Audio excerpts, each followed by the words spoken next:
থপ থপ ৰঙিয়াৰ শোলমাৰীৰ পথাৰ মঙ্গলবাৰৰ পৰা আৰম্ভ হ'ল বিশাল ইস্তেমা বিশ্ব শান্তিৰ বাবে দোৱা কৰিব ৩ লক্ষাধিক ধৰ্মপ্ৰাণ ৰাইজে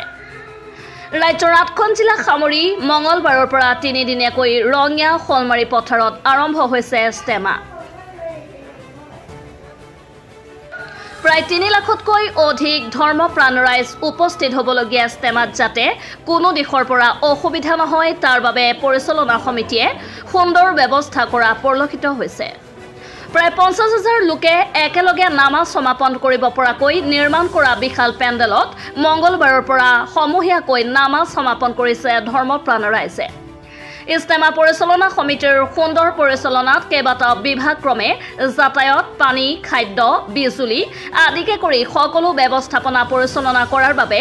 প্ৰায় ৩,০০০ স্বেচ্ছাসেৱকক ভাগে ভাগে দায়িত্ব অৰ্পণ কৰা দেখা গৈছে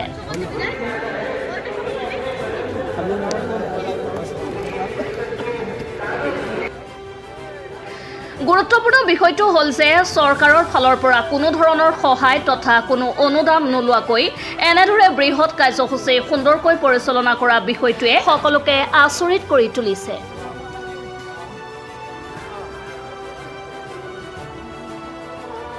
লাখ লাখ ধৰ্মপ্ৰাণ ৰাইজৰ উপস্থিতিত সুন্দৰভাৱে পৰিচালনা হোৱা এই ইস্তেমাত আন ধৰ্মৰ বহু লোক উপস্থিত হৈ সহযোগিতা কৰা বিষয়টোৱে সুন্দৰ সম্প্ৰীতিৰ বাৰ্তা কঢ়িয়াই আনিছে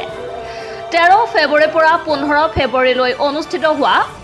ইস্তেমাত ১৫ ফেব্ৰুৱাৰী বৃহস্পতিবাৰে পুৱাৰ ভাগত আখেৰী দোৱা হ'ব বুলি জানিব পৰা গৈছে অন্তিম দিনৰ আখেৰী দোৱাত প্ৰায় ৩ লক্ষাধিক লোকে ভাগ লৈ বিশ্ব শান্তিৰ বাবে দোৱা কৰিব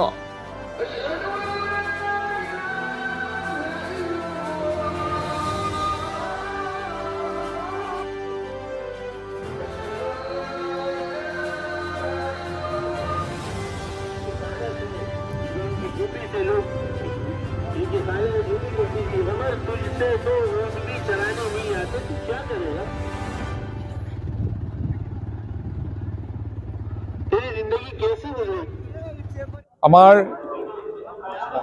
তবলিগ জামাত বুলি এটা আমাৰ জামাত আছে আৰু সেই জামাতৰ জৰিয়তে বিভিন্ন ধৰণে গাঁৱে গাঁৱে গৈ মানুহক সৎ পথত অনাৰ কাৰণে আল্লাহৰ পথত প্ৰকৃতভাৱে থকাৰ কাৰণে আমাৰ আহ্বান জনায় আৰু এই হিচাপে বছৰত এবাৰকৈ আমাৰ ইস্তেমা পতা হয় এই ইস্তেমাত আমাৰ ইয়াত ৰঙিয়াত যিখন ইস্তেমা হৈছে ইয়াত ৮খন জিলাই অংশগ্ৰহণ কৰিছে ইয়াৰ মৰিগাঁও বাক্সা কামৰূপ মেট্ৰ' কামৰূপ শ্বিলং আৰু আমাৰ দৰং মঙলদৈ আৰু আমাৰ দক্ষিণ কামৰূপ এই অঞ্চলৰ মানুহখিনি ধৰ্মপ্ৰাণ মানুহখিনিয়ে ইয়াত কিছু শিক্ষা লোৱাৰ কাৰণে আৰু আমাৰ ধৰ্ম শিক্ষা দিয়াৰ কাৰণে দিল্লীৰ নিজামুদ্দিন মাৰ্কাজৰ পৰা আকাবিৰসকল আহিছে বুজুৰ্গসকল আহিছে তেখেতসকলে আমাৰ ইয়াত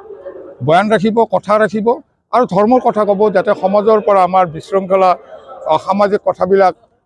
আঁতৰ হৈ যায় আৰু আমি প্ৰত্যেকেই যাতে সৎ পথত থাকি ধৰ্মৰ পথত থাকি আমাৰ দেশৰ বা অঞ্চলৰ উন্নতিৰ কাৰণে চেষ্টা কৰোঁ আৰু এই ইস্তেমাত এটা আমি সম্প্ৰীতিৰ এটা বাৰ্তা আমি পাইছোঁ যে আমাৰ ইয়াত যিটো ইস্তেমা হৈছে এই ইস্তেমা আমাৰ মুছলমান ভাইসকলৰ মাটি আছে হিন্দু ভাইসকলৰ মাটি আছে স্ব-ইচ্ছাৰ মাটি তেখেতসকল ব্যৱহাৰ কৰিব দিছে আৰু বিভিন্ন আমাৰ বন্ধু বান্ধৱ যিখিনি আছে হিন্দু ভাইসকলৰ তেখেতসকলে আমাৰ ইস্তেমাস্থলীত আহি আমাৰ লগত যোগাযোগ কৰিছে সহায় কৰিছে তাৰ কাৰণে আমি ধন্যবাদ আগবঢ়াইছোঁ আৰু আমি আশা ৰাখিছোঁ ৰঙিয়াত কিন্তু এই ইস্তেমা লগতে অলপতে আমাৰ মৰণজানা হাতীখোলা পথাৰত যিখন হৈ গ'ল আমাৰ শংকৰ সংঘৰ অধিৱেশন এই দুখনে আমাৰ ৰঙিয়াৰ কাৰণে এটা সুখৰ বাৰ্তা কঢ়িয়াই অনা বুলি আমি আশা ৰাখিছোঁ